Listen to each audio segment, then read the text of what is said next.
Welcome back. Now we answer questions we've received from you, our viewers. If you have a question, visit our website, QuranSpeaks.com. Dr. Shabir, the question is, I've recently become a Muslim. What are the main chapters of the Quran I should prioritize to memorize? Yeah, I assume that the questioner, Safiyyah, is asking about the Arabic Quran, Yes. right? Because, of course, the original, and that's what Muslims memorize. So which are the main, there's no prescription of should here, but we can recommend some things. One is that to get by in one's daily prayers, some prayers comprise of 4 cycles. And in each cycle, outside of the obligatory prayers, one would be reciting a different surah of the Quran. One could theoretically recite the same surah in all 4 cycles, but it seems better to recite a different one in each. So some short surahs of the Quran naturally would serve that purpose, and they're quick, so your prayer is done quicker. So Surah Al-Ikhlas, the 112th chapter of the Quran, definitely. Another short surah is the 108th surah, Al-Kawthar.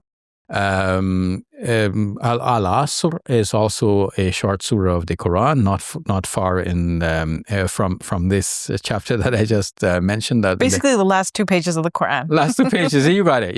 Last couple of pages of the Quran, certainly. But we have to mention Al-Fatihah. Because Al-Fatihah, that's yes, absolutely important, right? Yes. If you're praying, you're going to be reciting that multiple times. Yes, you got that right. And we should also say something, Safiyyah, about the importance of picking a translation that people can memorize as a standard. For Christians, for a long time, it was the King James Version of the Bible, and some people have actually memorized large parts of the King James Version of the Bible. Oh, okay. Yes, and one might say, okay, but that's not the original language, because the original language is Hebrew or Greek, but still people get by with that, and it means a lot to them.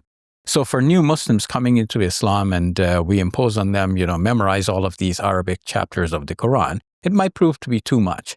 And it might be more meaningful for them if we had a standard translation of the Quran that is recognized and acknowledged by some of the great scholarly bodies in the Muslim world.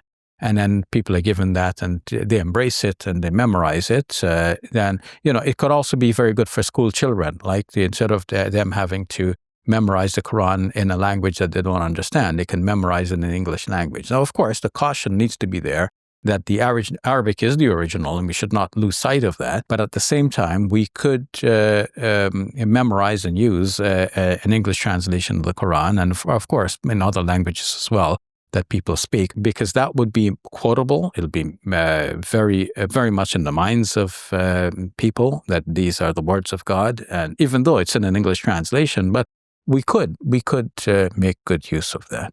All right. Thank you for that, Dr. Shabir. You're welcome. Assalamu alaikum. Welcome to Muslim Media Hub, the new home of Let the Quran Speak. Here we spread positivity and good. We help people experience the beauty of Islam and help them appreciate and understand Muslims. This beautiful building we purchased at cost $2.3 million. Yeah, we've already raised 1/3 of that money, and with your help, inshallah, we can pay off the rest. So we're looking for people who can give $1,000 each. If you can be part of the select group, that's amazing. Otherwise, just please give whatever you can. Every dollar counts. It's our collective responsibility to share the message of Islam with our fellow human beings. Please help us continue this good work. It's a sadaqah jariyah, something that will continue to be a benefit to the Muslim community long after Safiyyah and I are gone. Please support our work at muslimmediahub.com. Your support is zakat eligible and tax deductible. May Allah bless you and your loved ones today and always. Assalamu alaikum. Assalamu alaikum.